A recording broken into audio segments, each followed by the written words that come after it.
Dans cette séquence, nous allons traiter un dernier exemple dans Ajouter des fractions. On aimerait calculer moins 2 tiers plus 11 sixièmes moins 5 18e. Énoncez bien vos règles. Donc déjà, essayez de faire une pause sur la vidéo, essayez de chercher tout seul et venez voir si vous avez juste. Donc si on observe, on a 3 fractions. Qu'on ajoute 2, 3, 5, 10 fractions, ça marchera toujours pareil. On fait bien attention à ces règles de calcul et les règles de priorité. Donc déjà, on observe, on va en considérer 2, donc on est sur un partage en tiers et on est sur un partage en sixième. Puis après, on ira réfléchir au suivant. Donc cette fois-ci, on voit que les deux dénominateurs sont différents, donc on va utiliser la règle 5, recherche d'un partage commun. Le partage commun entre 3 et 6, on pourrait dire 18, 3 fois 6, mais en fait, il y a plus simple. Pour passer de 3 à 6, en fait, il y a un partage commun qui est tout simplement 6. Donc ça veut dire que, en fait, je ne vais pas agir sur ma deuxième fraction, je vais la garder telle quelle, je vais juste transformer ma première fraction. Et comment je vais la transformer? Donc j'ai 2 tiers, je vais déjà recopier.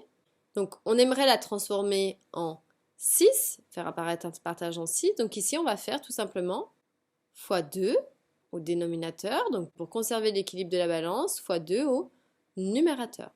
Comme ça, lorsque je calcule, ici je suis sur un partage en 6, 3 fois 2, 6, comme ma deuxième fraction. Et au numérateur, on va récupérer, donc attention au signe, moins, donc je peux le mettre en haut comme je peux le laisser devant la fraction, c'est pareil.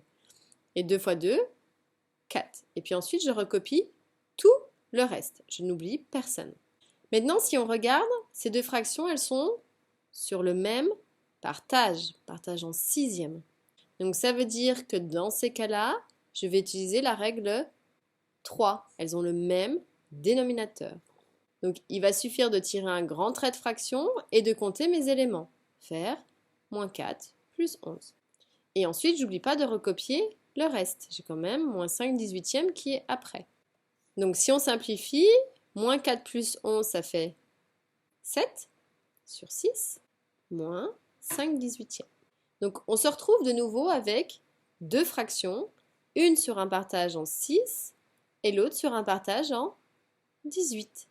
Donc on va devoir chercher le partage qui est commun. On pourrait faire le produit des deux. C'est possible. Sauf qu'on va obtenir un chiffre très très grand et il y aura un partage plus simple. Puisqu'en fait, si je multiplie 6 par 3, je vais obtenir 18. Donc le partage le plus simple, ça va être de rester en 18e. Et donc ici, je me retrouve de nouveau avec la règle 5 à appliquer. Changer le dénominateur commun. Donc pour cela, on a dit que pour passer à 18, on va faire fois 3. Si je fais fois 3 au dénominateur, fois 3 au numérateur.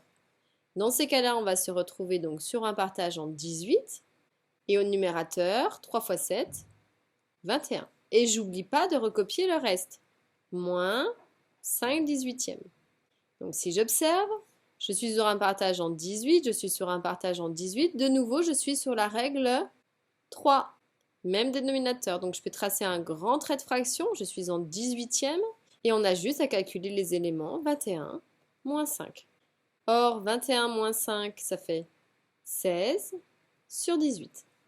Alors, est-ce qu'on a terminé? Est-ce une fraction irréductible? Non. Je peux faire une première simplification. Pourquoi? Parce que ce sont tous les deux de nombres pairs. Je vais pouvoir tous les deux les diviser par 2 en haut et en bas pour conserver l'équilibre de la balance. Ça, c'était la règle 2. Allez revoir cette règle, elle est aussi très importante, de simplification des fractions. Donc si on simplifie, 16 divisé par 2, ça va faire 8. Et 18 divisé par 2, ça va faire 9. Donc est-ce qu'on peut encore simplifier? Bien non. 8 c'est 2 fois 4, 9 c'est 3 fois 3, il n'y a aucun élément commun. Donc je suis enfin arrivée au bout et le résultat attendu va être 8 neuvième.